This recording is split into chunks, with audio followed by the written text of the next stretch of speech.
Give the people what they want. Give the people what they want. Give the people what they want. Your weekly movement news roundup.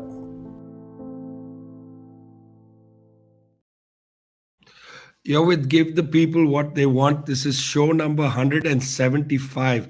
Can't believe we've had the stamina to do this without some massive mainstream backing with an enormous production team and so on. We have terrific producers who you never see from. Vijay today is with us. People's Dispatch and Globetrotter, of course, the people that bring you Give the People What They Want. But we're really happy to have Roger Mckenzie join us from the Morning Star. Zoe and I are here. I'm actually going to start off by myself, guys, because I think it's important to pay attention to the continuing violence in Gaza. I mean, a lot of the attention has focused onto the protest movements around the world about Gaza. But in fact, the violence of the Israeli military has not abated. It has not stopped at all. The latest figures, 37,266 people killed in Gaza. Of them, we still are sitting with the number of 15,000 children. Other important numbers, 10,000 people have been missing for a very long time. It's likely that the accurate figure of dead is 47,000. But, right now we're not talking about the number 47,000 yet. The reason I felt that we should start today with Gaza is that there's a new report out from the United Nations, which has verified that in 5,698 incidents, this is important, 5,698 incidents, the Israeli army has committed grave violations, the phrase from the United Nations, against children in 2023. This is just in 2023. That means October, November, and December. In these 3 months, there are 5,698 verified grave violations. That means the UN has actually looked at each of these incidents. This is a big statistical and investigative project. It's not it's not just something done in a hurry. They've looked at as many as they had, and they found that of them, 698 grave violations. This is an important number. It shows you that there are therefore, in fact, nearly 5,698 war crimes committed. A grave violation is a very high level, almost at a war crime level. And so this is something that I'm not exactly sure where it's going to go next. Will this report enter into the docket of the International Court of Justice? Will this push Karim Khan at the International Criminal Court to go further? Not sure about that. Meanwhile, 5 people killed, 17 wounded as the Israelis attacked 2 more homes in the Nusayrat refugee camp, which had been quite brutally attacked during the so-called rescue mission. These were, again, attacks where there were houses with children in them. They were known to have children in them. The United States has been going around with the Israelis saying that Israel has accepted a peace agreement and the Palestinians haven't, and Hamas has rejected peace agreements. It's a curious formulation, principally because there are press reports that you can just Google and check. If you could read Arabic, you can read the Egyptian press, because these discussions were taking place in Cairo, brokered by the Egyptians, broken by the Qataris. Al Jazeera reported them. In fact, the Washington Post reported it. New York Times reported it. Hamas has now come out and said, we have full positivity, was their phrase, towards a peace agreement. So where this idea comes from, that the Palestinians have been reticent to sit down to have a peace agreement, is bizarre, because they have been sitting in a room in Cairo, the Israelis in another room. It's almost like a Muslim wedding where the Maulvi goes back and forth between 2 rooms, the Qataris and the Egyptians going back and forth, the Israelis and Palestinians not in the same room, but they're talking to each other, in fact. How can they then say they are not negotiating?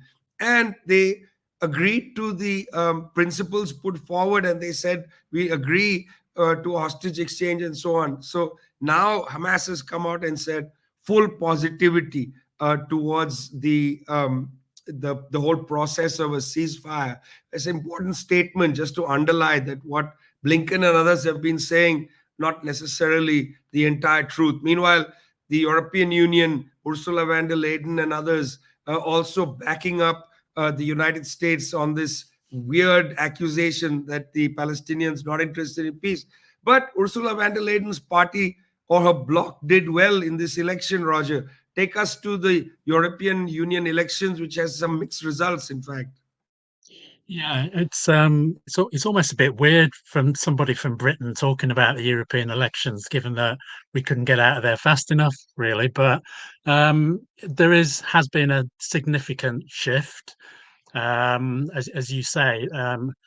The right wing bloc, the Conservative bloc, Christian Democrat bloc, is still in control. But I think the most concerning thing that came out of the election was the successes of the far right, and when you look at the figures, you can actually see that in pretty much every country that took part in the election, there was they returned at least a core, at least a number of far right politicians, and I think that's of real concern. But of course, the biggest concerns were with the biggest countries.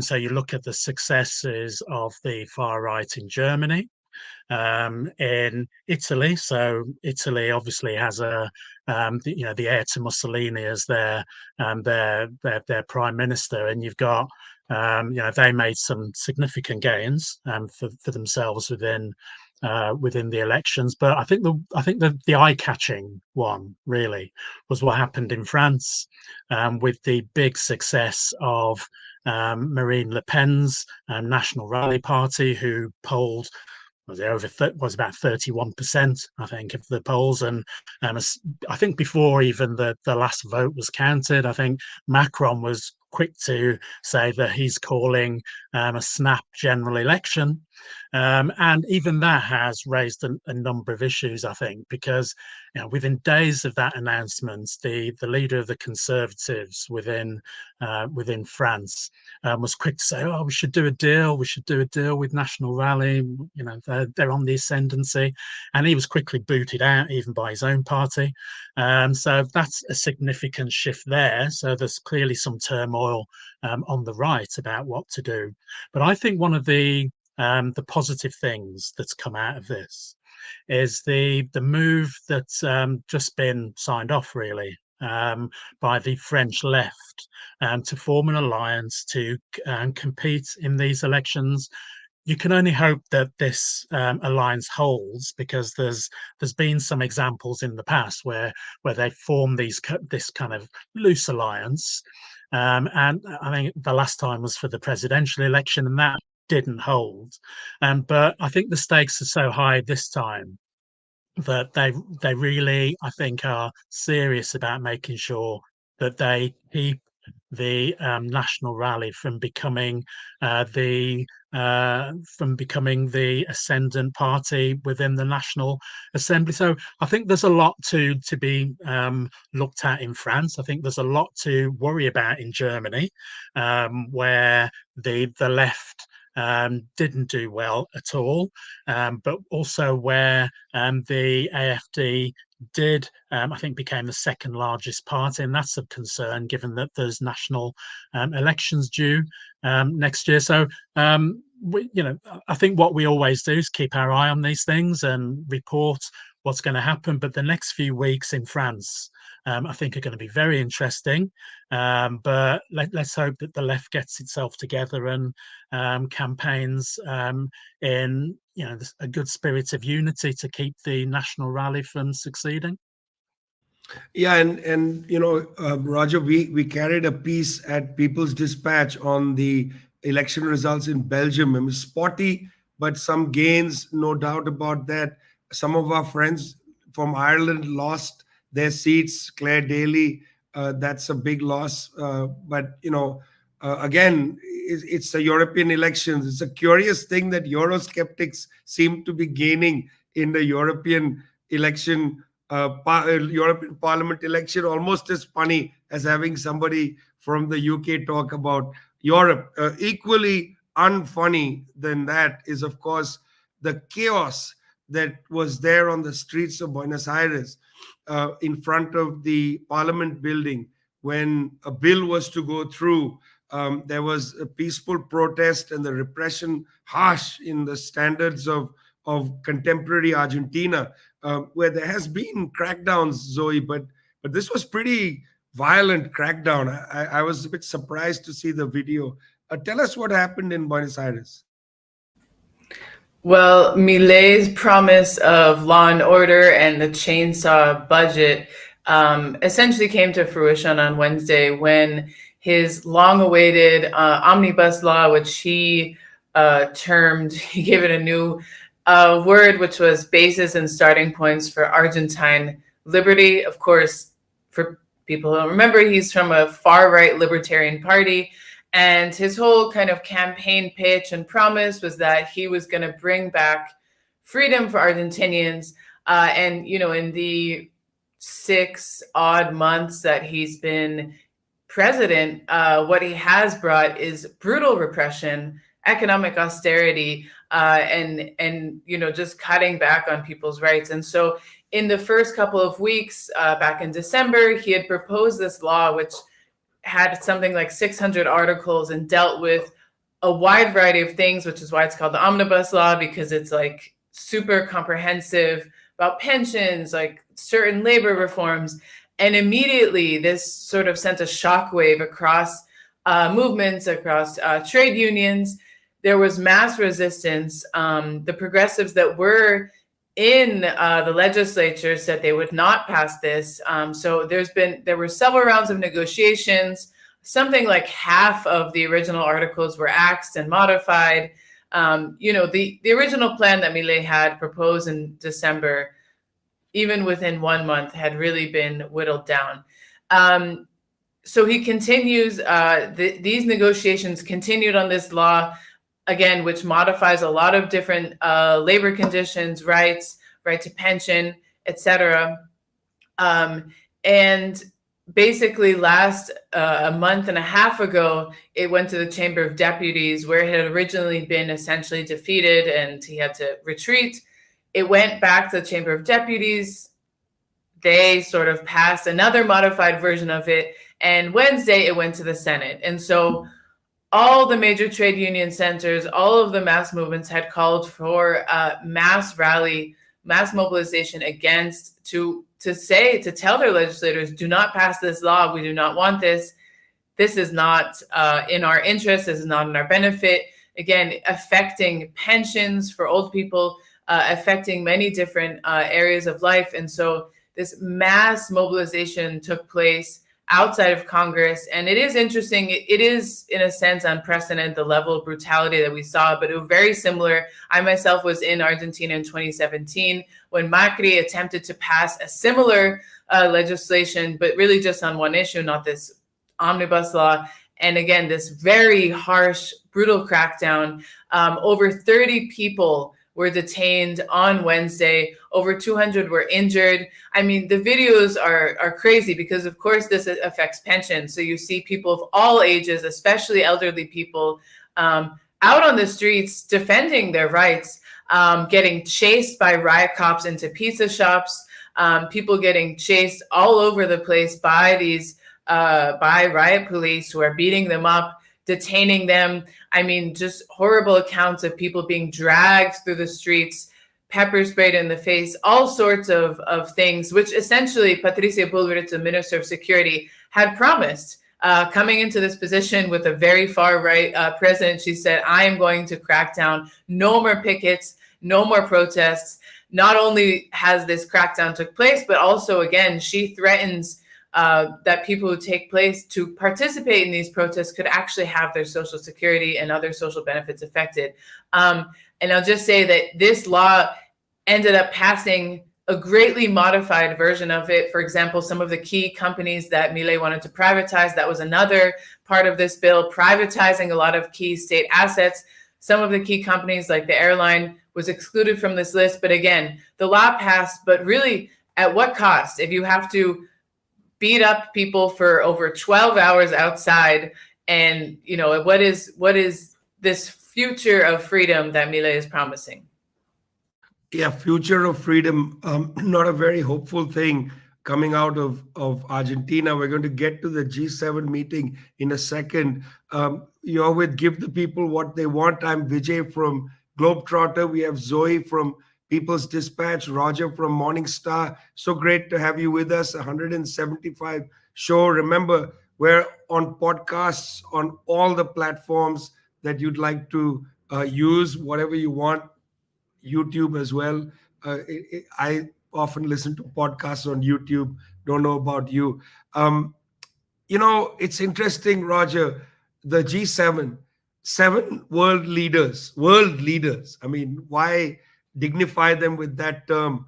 At least six of them virtual lame ducks, including Rishi Sunak, is a virtual lame duck. Unlikely they're going to win. What is it, the G7 or the G lame duck? I mean, what was this meeting in the most beautiful part of Italy, the little heel of the boot? Well, the little heel of the boot is an interesting place because it's in Puglia, I think it's pronounced. It's a region in Italy that's known for its whitewash buildings. So it's the perfect place for these people to meet, because the fact that they're going to be looking at the climate when they have no interest at all in doing any of the promises that they came up with, that they're going to look at Ukraine, where they've agreed to give another 60 billion. I mean, this in a losing war. It's quite clear that Ukraine's losing that conflict. So what's the way of dealing with it? I know, we'll give them another 60 billion pounds, when all of these countries, the reasons why all of these seven people sitting around the table are all so unpopular is because their economies are so in the tank. I mean, that is why people are just fed up with these people, because they're not putting the money, the resources where people actually want them. They're supposed to be looking at Africa. And what they mean by that is that they're losing the race, if you like, for influence in Africa. But also, as far as they're concerned, they're looking at to stop migration from Africa. And that's a big deal for them, and a big deal for who I mentioned before, the heir to Mussolini, Meloni, who has made a big deal during the Italian presidency of the G7, that we are going to stop migration, or we are going to curb migration. And they did this kind of weird deal with outrageous deal actually with Albania, so that Albania could host a load of African migrants, while Italy just dragged their feet over handling the paperwork. So effectively, they'll never get to Italy. But also what they'll be doing as well, of course, is ramping up the Cold War on China. So they're not going to just sit around and do nothing. This is all part of what they talk about all the time. So there'll be more talk about the sort of sanctions on the Chinese, because they happen to have an economy that works. So there'll be talk about that, and it'll be just get in my mind about all of these kind of so-called world leaders sat around this table carving up the world, basically.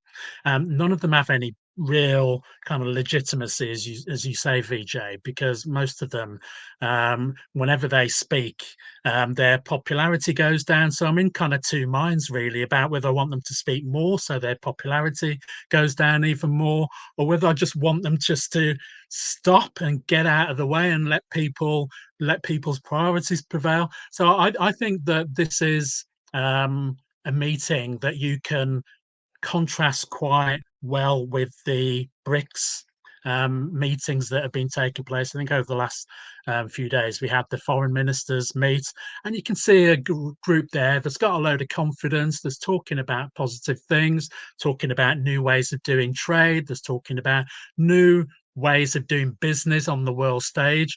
And in contrast, you have the G7 that is just talking about the old days. The only other thing that I'll say is that I guess Rishi Sunak must have been quite pleased that I think Modi was invited, and I think Ruto from Kenya was invited. So at least he's not the only person of colour in the meeting, because although he looked quite pleased when he met with Maloney, he looked very pleased to do that. But the thing with Maloney, she was really occupied with stopping President Biden from wandering off and doing his own thing at one point. So I think it's a strange meeting. I think it's an important meeting because these people can cause a lot of damage. But I think that the rest of the world has got its eyes on something else, and it's got its eyes on doing some positive things for the people. I remember a G7 meeting, Roger, where they couldn't take the final photograph because Stephen Harper kept going, of Canada at the time, kept disappearing into the toilet. And every time they tried to take a picture, where's Harper? Well, he's in the toilet. So they abandoned it. Very strange bunch of people, the G7 leaders. And this was equally basically a curiosity shop of has-beens, shall we say. A curiosity shop of yesterday. Zoe, in Brazil, the debate is often about homosexuality, abortion, the Chamber of Deputies, the judiciary stuck in this place. It's a funny business. Brazil, an advanced country. Lula yesterday made a great statement in Geneva. And yet here you have a country where 20% of the population believes that homosexuality is a disease. It's a very complicated, large country, but they're having new debates now about the human body. What's the new debate? Yes, well, on Wednesday, a representative from the Chamber of Deputies essentially presented a bill which would seriously and severely criminalize abortion. Currently, Brazil is one of the countries that has abortion and kind of that has legal abortion and the 3 exceptions. So if the mother's life is at risk, if the fetus's life is at risk, or if the pregnancy is a result of rape. And so essentially this bill was pushed through with a lot of haste. It was given kind of this urgency treatment, which means that it did not have to go through the commissions, which is the usual procedure. And it essentially says that if you have an abortion after 22 weeks, in any case, so that includes if you are pregnant as a result of rape, then you could suffer a penal punishment up to 20 years in prison. And so this immediately, again, shocked Brazilian feminist movements, progressive movements in the country, because essentially this is equating the crime in quotes of abortion with murder. This is a similar charge that you would face for murder. And so last night there was huge massive protests in cities across the country.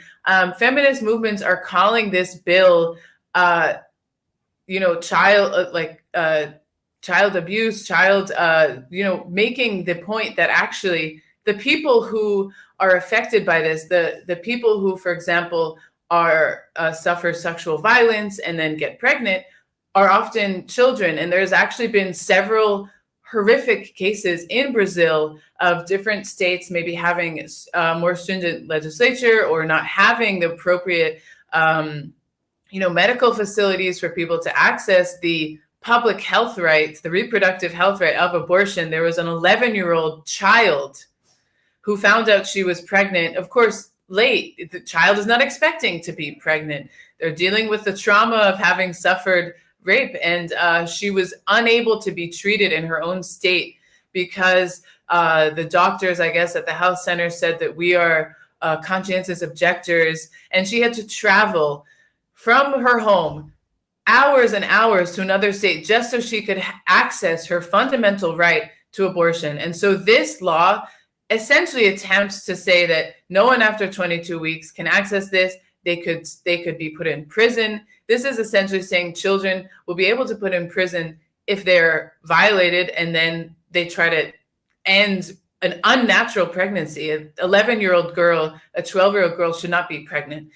So again, this is sparking a huge movement, reigniting people, and also trying to figure out, there is a progressive president in Brazil, but of course the conservatives have and conservative evangelicals have considerable power in the Congress. So reactivating the streets is a key site of actually leveraging people's demands, and understanding that even if there is a progressive president, the streets are the main area where people have to demand this change.